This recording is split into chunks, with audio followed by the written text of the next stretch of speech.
Alright guys, so today I'm going to be making a little bit of a different type of video, probably than you'll see just about anywhere else. I'm going to be telling you, as you can probably tell from the title, why you don't need to upgrade your old computer and how you can save it. So if you're used to running Windows or probably even Mac OS, you're used to your computer getting slower over time. And especially if you're running Mac OS X, just your system being completely, well, for polite terms, left in the dirt or dust when it comes to updates. So you're just not getting any new updates. And if you don't know why that's a problem, I hope you do know why that's a problem. But if you don't, security updates are a thing. And you don't want to be running a computer that you're browsing the internet with regularly without your operating system security updates.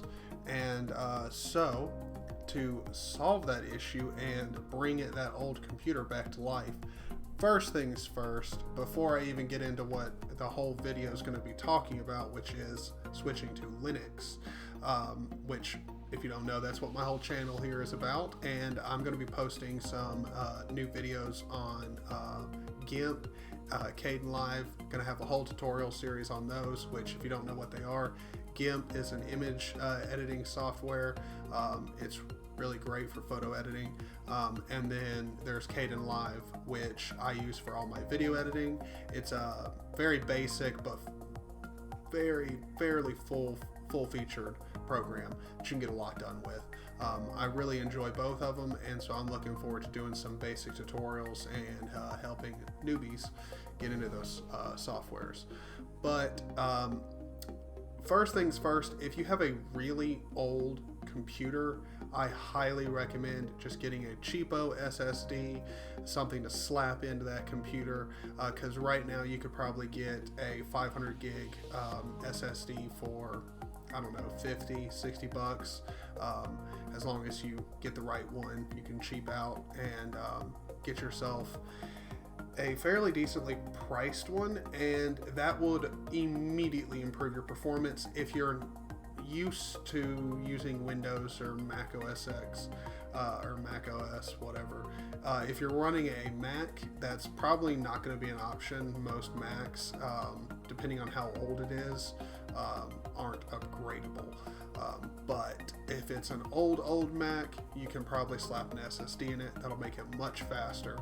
And if you're not wanting to switch to Linux at all, that's a great route to go if you didn't know that already, to improve performance. But let's say you've upgraded to an SSD and Windows on your old, let's say, Windows laptop is still really slow.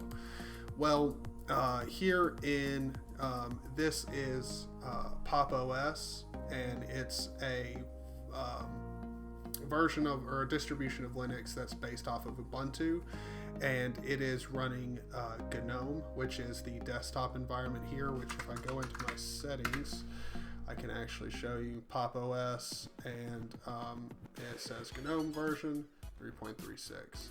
So Gnome is sort of in Linux, if you don't know almost anything about Linux, Linux is sort of the foundation of your system, and then in Windows, your desktop environment is what you're used to, how the Windows look and are managed, the taskbar and everything. That's sort of your entire desktop environment.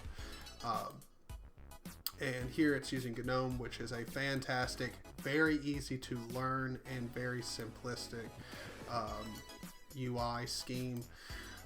But this is generally hailed as, well, one of the most hated desktop environments on Linux, which I don't exactly know why. It's not very heavy in performance or anything, but a lot of people don't like Gnome.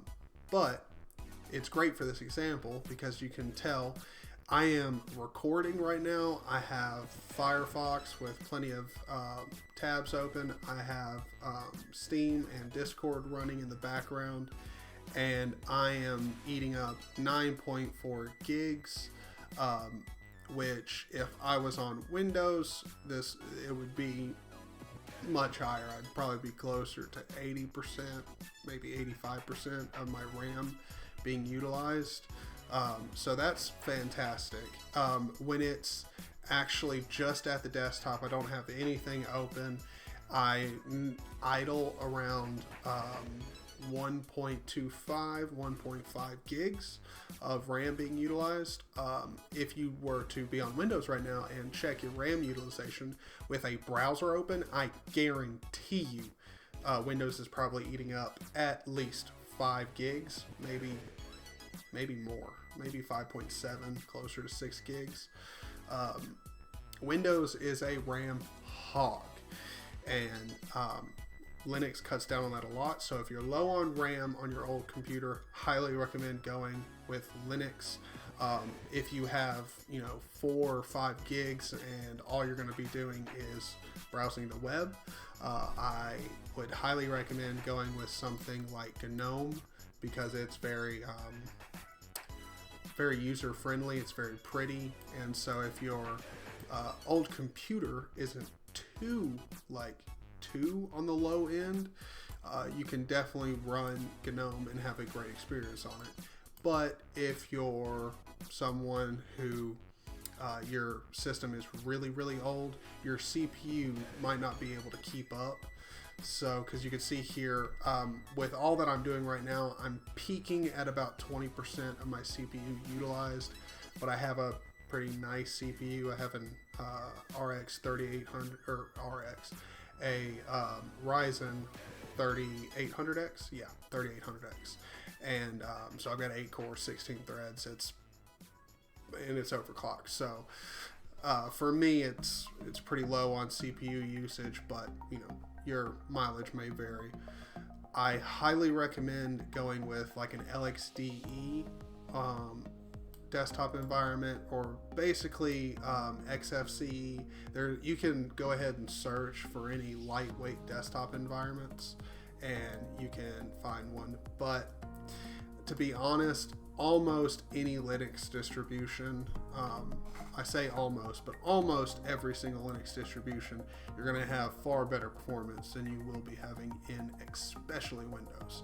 Mac OS X may vary, because Mac OS X is sort of similar to Linux in some ways, and in a lot of ways not.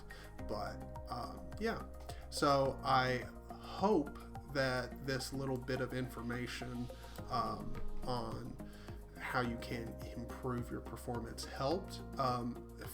For a lot of people, this is probably pretty basic and already known information, but for any of you guys who have never heard of Linux, or you've just got an old computer, or you're thinking about upgrading, I hope this video caught you in time so that you can save yourself some money, and all you gotta do is spend a little bit of time and get that old computer back up and running. Hell, most that you'll have to do, spend 50, 60 bucks, get yourself a new SSD, slap that bad boy in that old computer, and you all good to go. So I will see you guys in the next video. I almost forgot, guys. I'm going to be streaming right after this video at 1 p.m. That's Central Standard Time. So, if you're living in a different area, compensate. And I will see you guys there. See ya.